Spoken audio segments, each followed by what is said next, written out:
Salam alaikum, bonjour. Cette vidéo est consacrée à un mot qui se répète, comme une chanson, qu'on nous impose dans un rythme qui tourne dans la tête. C'est mon Père. En parlant de Dieu. Oh, Allah, il est le Père de personne. Il n'a ni engendré d'enfant, ni de femme. Il est unique et il tient à l'être. Il le dit qu'il est unique. Les lumières sur lumière. Donc, par abus, les gens, certains, même j'ai discuté avec une personne qui était catholique, qui elle dit mon père, je lui dis, tu m'avais dit que tu crois qu'il est unique, qu'il n'a pas d'enfant. Il me dit oui. Je lui dis, à part tu dis mon père. Elle me dit par abus, à force de me le répéter, c'est rentré dans ma tête. Et je lui dis, faut pas, puisque tu sais qu'il est unique, faut pas utiliser ce mot mon père. Non. Il l'utilise comme certains utilisent l'univers en pensant à Dieu. L'univers, c'est l'univers, la création d'Allah. Donc, quand on prie, certains prient l'univers, c'est comme si tu priais une pierre ou le soleil ou je sais pas quoi, une création.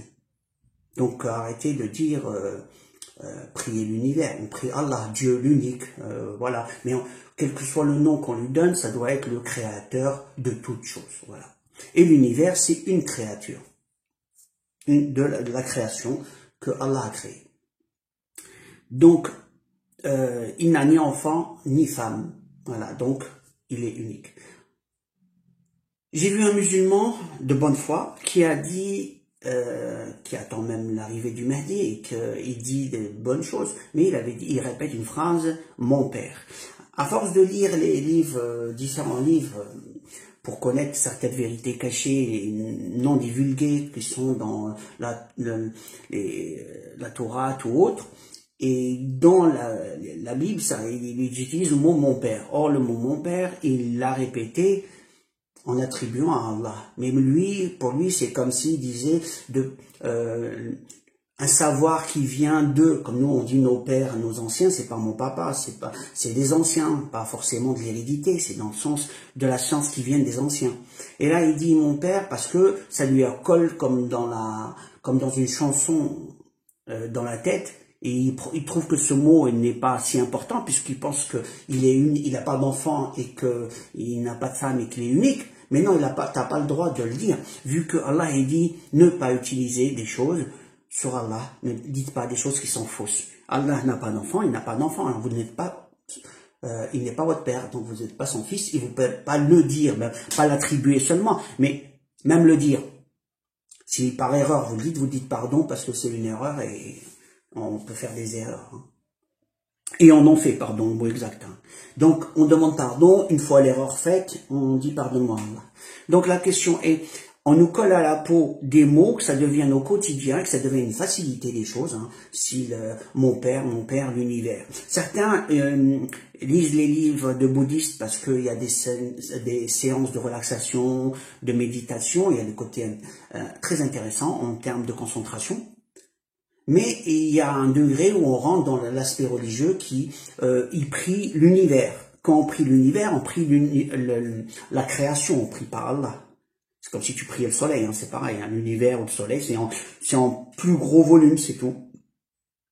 Donc priez Allah, Dieu, voilà, mais n'appelez pas l'univers ou n'importe quoi. Donc en conclusion, l'aspect religieux qui est caché dans le bouddhisme, il y a un aspect de détente et de sport ou de relaxation et un aspect spirituel qu'ils appellent d'élévation, mais derrière il y a aussi l'aspect religieux. Voilà.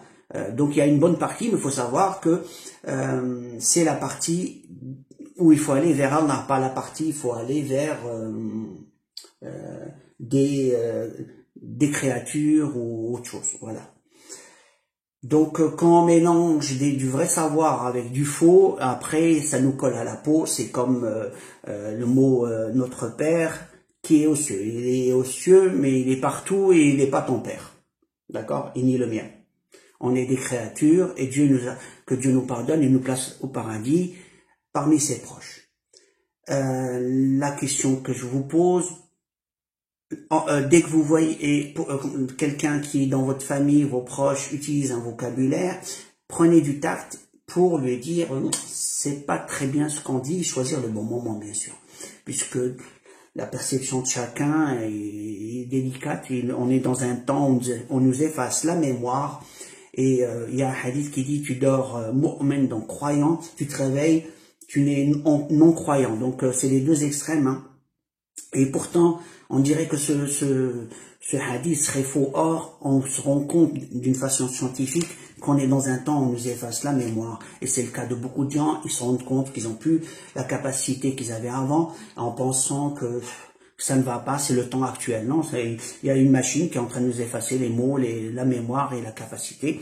Et ceux qui arrivent à avoir on va dire, une protection, ben, ils devraient dire merci à Allah tout le temps d'avoir eu cette protection, car c'est pas facile de subir l'effacement de la mémoire. Donc, priez Allah et prenez de l'eau, qu'on dit en français béni, donc c'est-à-dire le Coran récité dans l'eau. Vous mettez des écouteurs hein, et vous le mettez dans l'eau, vous buvez de cette eau, ça va créer une eau à l'intérieur avec une géométrie très belle qui, elle, va structurer le corps de façon à avoir de la lumière à l'intérieur, c'est-à-dire une reconstitution positive du corps et non celle qui nous parachute avec leurs ondes destructeurs à l'intérieur dans les pensées négatives. Je vous dis au revoir. Alaykoum salam.